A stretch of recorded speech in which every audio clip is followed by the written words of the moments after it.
राजधानी रांची में अब जमीन विवाद के एवज में होने वाले अपराध पर फुल स्टॉप लगने वाला है, क्योंकि पुलिस अब ऐसे मामलों में सख्त हो गई है। जमीन विवाद को समाप्त करने के लिए पुलिस जमीन कारोबारियों पर लगाम कसेगी। इसके लिए एक बड़ी प्लानिंग तैयार की गई है। अब राजधानी रांची के वैसे जमीन कारोबारी जिन पर हिंसा, कब्जा, फायरिंग और हत्या जैसी घटनाओं में केस दर्ज हैं, उन्हें जिले से बेदखल कर दिया जाएगा। ऐसे में भूमाफियाओं के नेटवर्क को तोड़ने में बड़ी सफलता हाथ लग सकती है। अब इस पर विस्तार से बात करें इससे पहले जोहार, आप देख रहे हैं लोकतंत्र 19 और मैं हूं आपके साथ अंशु। दरअसल राजधानी रांची समेत झारखंड के अन्य इलाकों में हाल के समय से जमीन विवाद के कारण अपराध के ग्राफ में तेजी से उछाल आया है। इसमें जमीन कारोबारियों का रोल महत्वपूर्ण होता है। ईटीवी भारत की साल 2023 की रिपोर्ट बताती है कि राजधानी रांची में एक समय के कुख्यात अपराधी जो जमानत पर छूट चुके हैं, वे वर्तमान में किसी न किसी रूप में जमीन के धंधे में शामिल हैं। इस वजह से हत्या, लूट और रंगदारी जैसी घटनाओं में इजाफा हुआ है। अपराधियों ने भूमाफियाओं से सांठगांठ कर जमीन के धंधे में अपना वर्चस्व कायम कर लिया है। अधिकांश अपराधी प्रत्यक्ष या अप्रत्यक्ष रूप से जमीन के धंधे में जुड़े हुए हैं। रिपोर्ट ये भी बताती है कि पहले जो अपराधी भूमाफियाओं के इशारे पर आपराधिक घटनाओं को अंजाम देते थे, वही अपराधी अब भूमाफियाओं के साथ जमीन के कारोबार में पार्टनर बन गए हैं। इसके तहत ये लोग जमीन पर कब्जे के लिए मारपीट, धमकी और अगर उससे भी मामला ना सुलझे तो मर्डर करने से भी पीछे नहीं हटते।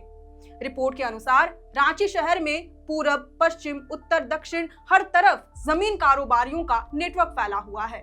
पूरब में नामकुम, ओरमांझी और टाटी सिलवे, पश्चिम में रातू और नगड़ी, उत्तर में कांके और पिठोरिया और दक्षिण में हटिया, जगन्नाथपुर और तुपुदाना के इलाके में जमीन कारोबारी अपना अवैध धंधा चला रहे हैं। इन इलाकों में कई बड़े गैंगस्टर और कुख्यात अपराधियों के भी लैंड प्रोजेक्ट चल रहे हैं।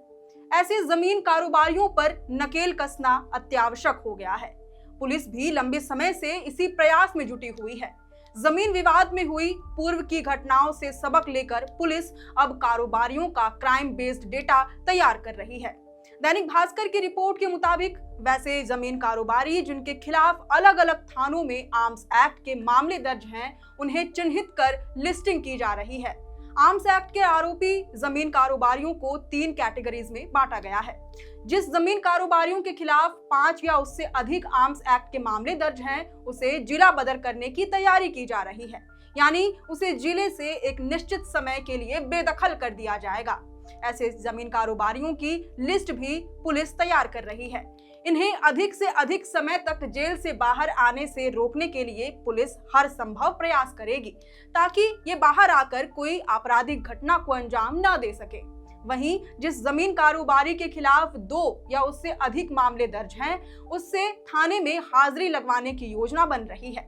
इसके अलावा वैसे जमीन कारोबारी जो आर्म्स एक्ट के मामले में आरोपी तो नहीं है, मगर उनकी गतिविधि संदिग्ध है, इलाके में तनाव की स्थिति पैदा करते हैं, बार बार कानून व्यवस्था का उल्लंघन करते हैं और जिन पर जमीन देने के नाम पर धोखाधड़ी और जालसाजी के गंभीर आरोप हैं, उन पर पुलिस की नजर बनी हुई है। रिपोर्ट के मुताबिक ग्रामीण इलाकों के 20 थाना क्षेत्रों में ऐसे 60 जमीन कारोबारियों को चिन्हित भी किया जा चुका है। ऐसे सभी जमीन कारोबारियों का संबंधित थाने में पुलिस पदाधिकारी से फिजिकल वेरिफिकेशन भी करा लिया गया है। पुलिस की इस कार्रवाई से बहुत मुमकिन है कि संगठित अपराध पर लगाम कसा जा सकेगा। भूमाफियाओं के नेटवर्क को तोड़ने में कामयाबी हाथ लगेगी, जिससे प्रशासनिक कार्रवाई संभवतः आसान हो सकती है। हालांकि अब देखना होगा कि पुलिस कब तक ये कार्रवाई शुरू करती है, जमीन पर इसे कितना उतारा जाता है और ये प्लानिंग कितनी कामयाब होती है। अब इस विषय पर आपकी क्या राय है, ये हमें कमेंट करके जरूर बताएं। अगर आपको ये वीडियो पसंद आया हो तो इसे जरूर से लाइक और शेयर करें। हमारे चैनल लोकतंत्र 19 को फेसबुक पर फॉलो और यूट्यूब पर सब्सक्राइब करना न भूलें। फिलहाल लेते हैं अलविदा। जोहार।